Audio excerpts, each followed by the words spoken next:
Welcome back inside Studio A. I'm Todd Ward alongside West Virginia reporter Justin McCauley, here to chat with you about how your favorite West Virginia teams have been doing through Week 7. Now, Justin, we'll start out with the Parkersburg Big Reds. They took on a Woodrow Wilson team this past Friday that was similar not only in the state rankings, but in record. Absolutely, Todd. You couldn't draw it up any closer, and it played out that way on the field. This game came down to a 2-point conversion for Parkersburg as they rallied feverishly with 3 touchdowns in the final 9 minutes, but could not convert a 2-point conversion as the Flying Eagles down the Big Reds 27-26, and they really needed this win heading into the home stretch of their schedule. Yeah, this was a really tough loss for them. They take on a number 1 team in the state, Huntington, this week, followed by going on the road to number 2 team in the state, George Washington, the week after that. It doesn't get much tougher for them. Now, we'll stay in the AAA division with the Parkersburg South Patriots.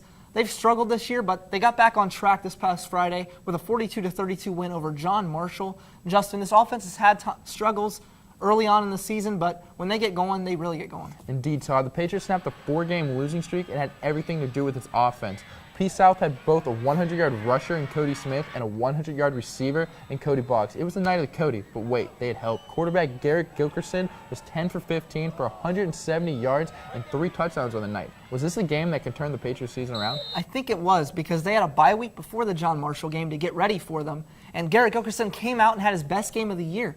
And he's only a sophomore, so it only looks up for this really young Parkersburg South team. Now, we can't forget about our friends from the Class A division, the Williamstown Yellow Jackets. They've been our best West Virginia team all year, and they kept it up this past week, beating up on a winless Oak Glen squad 55-25. But it really wasn't even that close, Justin. This game really showed what Williamstown can do. Yeah, the Yellow Jackets had 286 rushing yards and 6 touchdowns on the night, and the defense held stout, holding Oak Glen for 7 points for most of the night until 3 late touchdowns made the score seem closer than it actually was. Now, hold on. I think we have a Gridiron Glory Player of the Year watch list candidate on Williamstown. You're right. Williamstown quarterback Jake Tracewell had 264 all-purpose yards and 5 touchdowns. Is he the key going forward, Todd? He has to be. I mean, he counts for 80% of the team's offense. He leads the team in passing and rushing, and he also leads the team in interceptions. This guy can do it all. And Williamstown will go on and face a 2-win Wirt County team next week before a big showdown in their final game of a 4-game road trip with Parkersburg Catholic, who has 6 wins and only 1 loss on the year. Well, that's all we have for you here.